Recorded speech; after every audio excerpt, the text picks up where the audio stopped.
O assunto agora é sobre dízimos. Velho Testamento, Malaquias, capítulo 3, versos 8 e 10. Roubará o homem a Deus? Todavia vós me roubais e dizeis: em que te roubamos? Nos dízimos e nas ofertas alçadas. Trazei todos os dízimos à casa do tesouro, para que haja mantimento na minha casa. E depois fazer prova de mim, diz o Senhor dos Exércitos, se eu não vos abrir as janelas do céu e não derramar sobre vós uma benção tal, que dela vos advenha a maior abastança. Alguém levava um animal perfeito e o sacerdote negociava o animal perfeito e sacrificava um animal imperfeito no lugar. Nisso que eles estavam roubando a Deus. Digo sempre, Deus não usa dinheiro. Coleta é para o próprio bem do povo de Deus. Se Deus não abrisse as janelas do céu e não mandasse chuva, a terra não produzia alimento.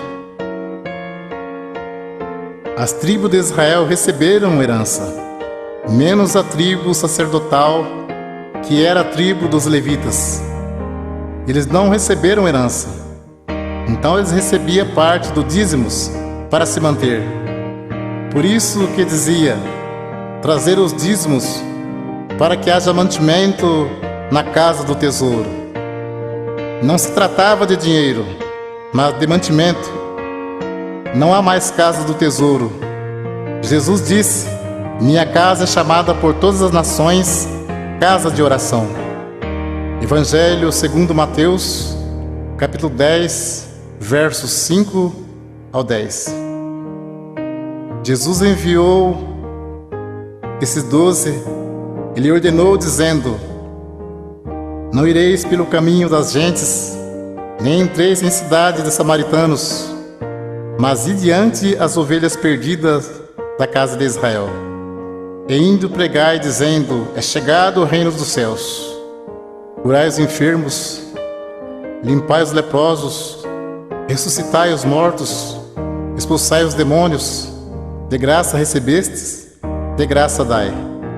Não possuai ouro, nem prata, nem cobre em vossos cintos, porque digno é o operário do seu salário. Nem alforje para o caminho, nem duas túnicas, nem alparcas, nem bordão, porque digno é o operário do seu alimento.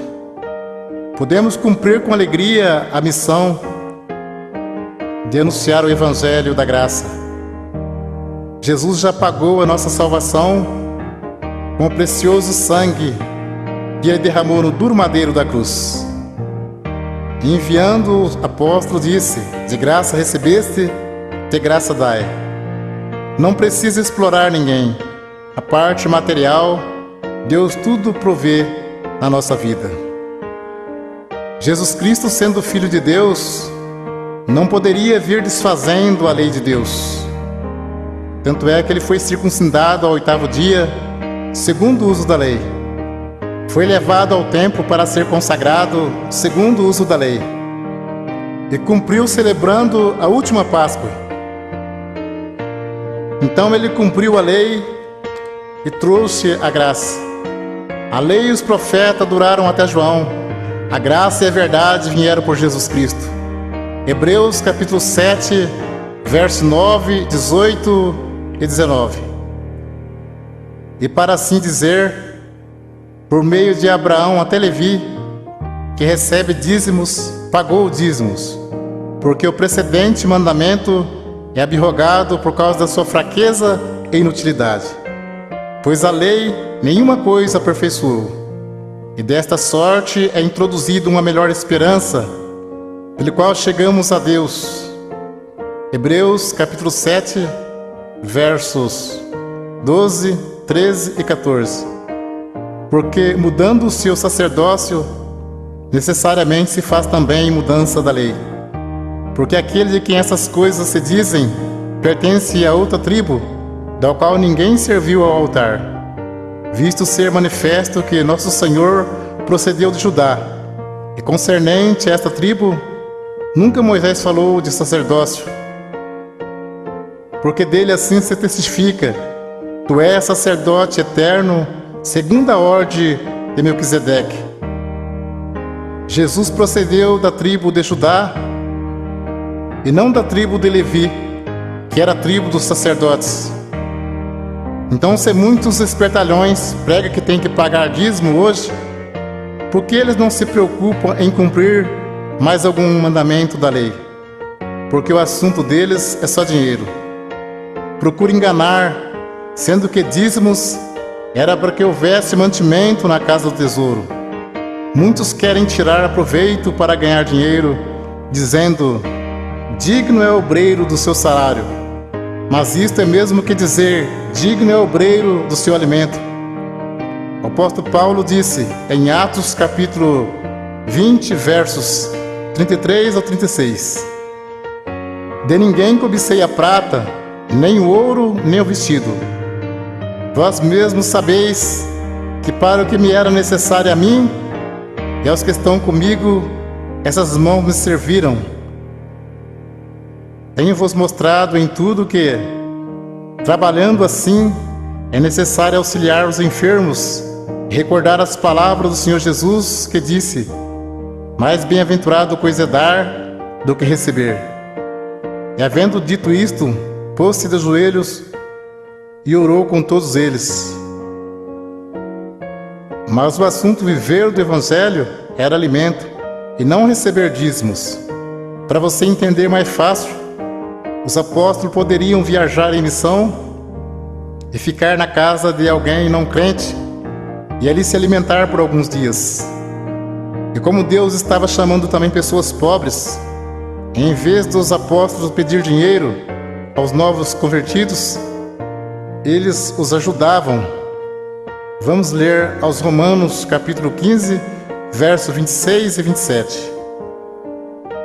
Porque pareceu bem a Macedônia e a Caia fazerem uma coleta para os pobres dentre os santos que estão em Jerusalém. Isso lhe pareceu bem, como devedores que são para com eles, porque se os gentios foram participantes dos bens espirituais, devem também ministrar os temporais. Confira esse assunto com atenção. Paulo disse em 1 Coríntios, capítulo 9, verso 12 ao 14 e 15 ao 18. Se outros participam deste poder sobre vós, por que não mais justamente nós? Mas nós não usamos desse direito, antes suportamos tudo para não pormos impedimento algum ao Evangelho de Cristo. Não sabeis vós que os que administram o que é sagrado comem do que é do templo, e que os que de contínuo estão junto ao altar participam do altar? Assim ordenou também o Senhor aos que anunciam o Evangelho que vivam do Evangelho.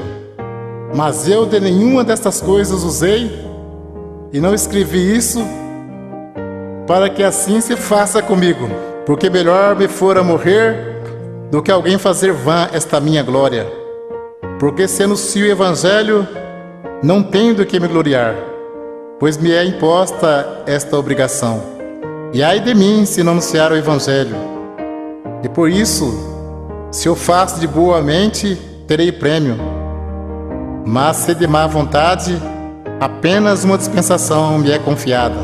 Logo, que prêmio tenho que, evangelizando, proponha de graça o Evangelho de Jesus Cristo, para não abusar do meu poder no Evangelho. E Paulo disse: outras igrejas despojei, deixando de receber salário, para vos anunciar de graça o Evangelho de Jesus Cristo.